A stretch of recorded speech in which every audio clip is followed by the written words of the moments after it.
When God lays his hand upon a person, it is no light touch.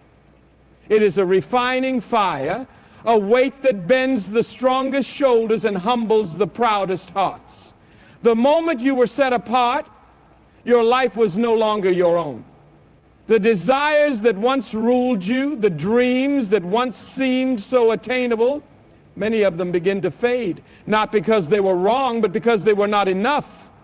The ones who are chosen are not given the luxury of ordinary pursuits. Others may be able to chase love freely, to build homes without hesitation, to embrace companionship without cost. But for those upon whom destiny rests, there is a different road, a narrow road, a road where the things of this world, comfort, pleasure, even companionship, are often laid upon the altar.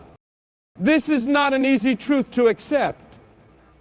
Some of you have cried out to God, "Why do you withhold from me what you give so freely to others? Why do I watch as friends fall in love, as they marry, as they build families, while I stand on the outside looking in?" And I tell you today, it is because you were never meant to walk their path. What satisfies them will not satisfy you. There is a weight upon your shoulders that cannot be shared, a mission that cannot be divided, and though it may seem unfair, though it may wound the deepest parts of your heart, know this. Look at Moses, born a prince, raised in the palace of Pharaoh, given every advantage the world had to offer, and yet his calling pulled him away from comfort, stripped him of privilege, and sent him into the wilderness for 40 years. He did not live the life of a husband. He did not build a family in the way others did. Why? Because he was chosen for something greater. He was not called to hold a woman's hand. He was called to hold the staff of God and split the sea in two. Look at Paul, a man who could have married, who could have built a quiet life, but who instead wrote, "I wish that all of you were as I am." Why? Because he understood that love, as beautiful as it is, can also be a weight. And for some, for the one set apart, that weight is too heavy to carry alongside the call. He knew that his life was meant to be spent, every drop poured out for the mission, with no distractions, no earthly attachments to hold him back from the fire of his assignment. And above all, look at Jesus. The greatest love story ever told was not between man and woman, but between God and his people. The Son of God, who had the power to call down legions of angels, who had the authority to establish an earthly kingdom, could have chosen the path of an ordinary man. He could have taken a wife, raised children, known the joys of earthly love, but he didn't, because his love was too great for one person. His heart was too vast for one home. His bride was not a single woman. His bride was the church.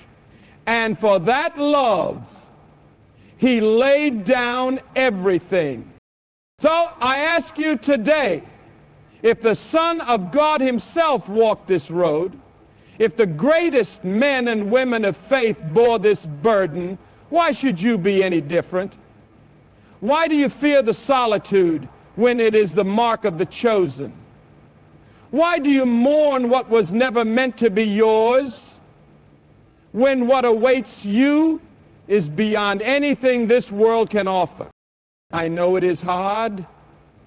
I know there are nights when the silence is loud, when the longing feels unbearable. I know there are moments when you watch others step into the joy of romance and wonder, "Lord, have you forgotten me?" But hear me now. The delay is not a denial. The withholding is not a punishment. It is a preparation. Because the weight of your calling demands undivided focus. The magnitude of your purpose requires an unhindered heart. The fire that burns within you must not be dimmed by distractions, no matter how beautiful they may seem. You were not called to ordinary love because you were not called to an ordinary life. And though the road is lonely, it is holy. Though the cost is great, the reward is greater. For what is romance compared to revelation? What is human love compared to the embrace of the Almighty? What is a fleeting relationship compared to an eternal mission? No, my friends, God is not robbing you. He is reserving you. He is not denying you. He is directing you. And though the nights may be long, though the ache may linger, there will come a day when you will see the full picture, when you will stand before the one who called you, who chose you, and realize that every tear, every longing, every sacrifice was worth it. And in that moment, in the presence of the King, you will know that you were never truly alone. You were always held, you were always loved, and you were always, always chosen. Oh, my friends, I know the ache of loneliness. I know the nights that stretch on endlessly, the silence that settles in like a heavy fog, the feeling that while the world moves forward, hand in hand, you are standing still, watching from the shadows. I know the moments when you whisper to God, "Why must I walk alone? Have you forgotten me? Have you overlooked me?" But I tell you today, there is a loneliness that is not a curse, but a calling. There is a solitude that is not a prison, but a preparation. And those who have been chosen by God often find themselves walking a road where few can follow. Throughout history, the greatest men and women of God were not surrounded by crowds at every turn. They were not comforted by companionship on every step of their journey. They were called apart, drawn into the wilderness, pulled into seasons where the only voice they could hear was the voice of God. Look at Elijah. He was not given a home filled with love, but a cave where he wept alone. Look at John the Baptist. He was not found at wedding feasts or in the arms of a wife, but in the desert eating locusts and wild honey. Look at Jeremiah, weeping for a people who would not listen, walking through the ruins of a city that refused to turn back to God. Look at Jesus, praying alone in Gethsemane, sweating drops of blood. His closest friends unable to stay awake with him in his hour of agony. Why? Why must the chosen walk alone? Why must those whom God sets apart be stripped of the very things their hearts long for? Because intimacy with God is forged in the fire of solitude. Because the ones who are meant to hear His voice the clearest must first be stripped of all other voices. Because before God entrusts someone with a mission that will change the world, He first teaches them how to stand alone with Him. Think of Moses again. For 40 years he lived in Pharaoh's palace, surrounded by power, wealth, and prestige. And yet, he was not ready to lead. It was only after 40 years in the wilderness, 40 years of solitude, of shepherding in the silence, of being stripped of all earthly identity, that he was prepared to stand before Pharaoh and say, "Let my people go."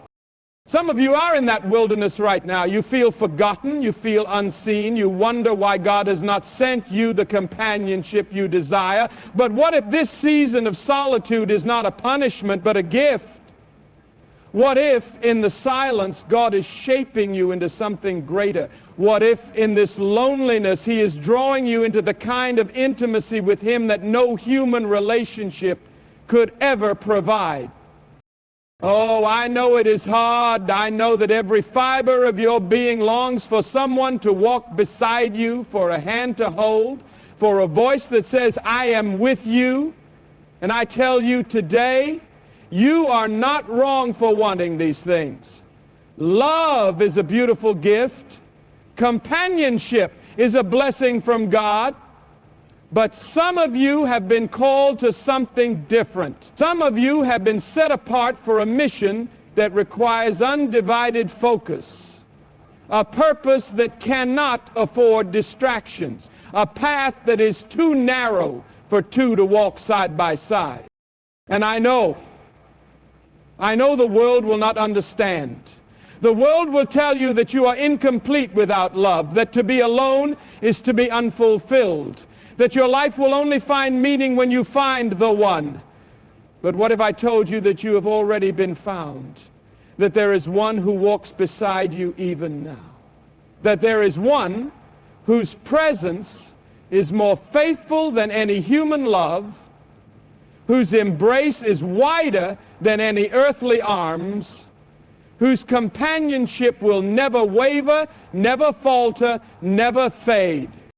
Do not mistake solitude for abandonment. Do not believe the lie that you have been overlooked. You are not forgotten. You are being formed. You are not abandoned. You are being anointed. And though the world may not see it, though others may not understand, God is doing something deep within you. Something that can only be done in the quiet places. Something that requires this very season of loneliness you now endure. I tell you, my friends, the ones who have been called into deep purpose will often be called into deep solitude. But it is in this solitude that God speaks. It is in this loneliness that He reveals Himself. It is in this season, this very season that you may wish away, that He is doing His greatest work in you.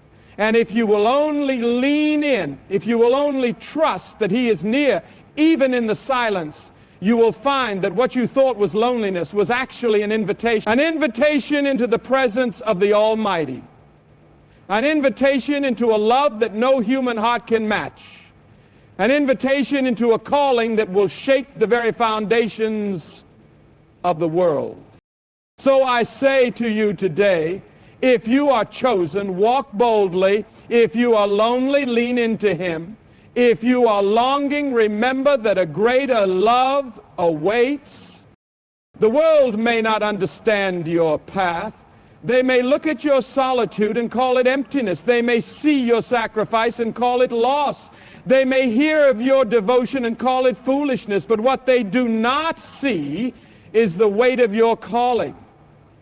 What they do not understand is the fire that burns within you. What they do not hear is the voice of God speaking in the silence, saying, "You are mine." One day all of this will make sense.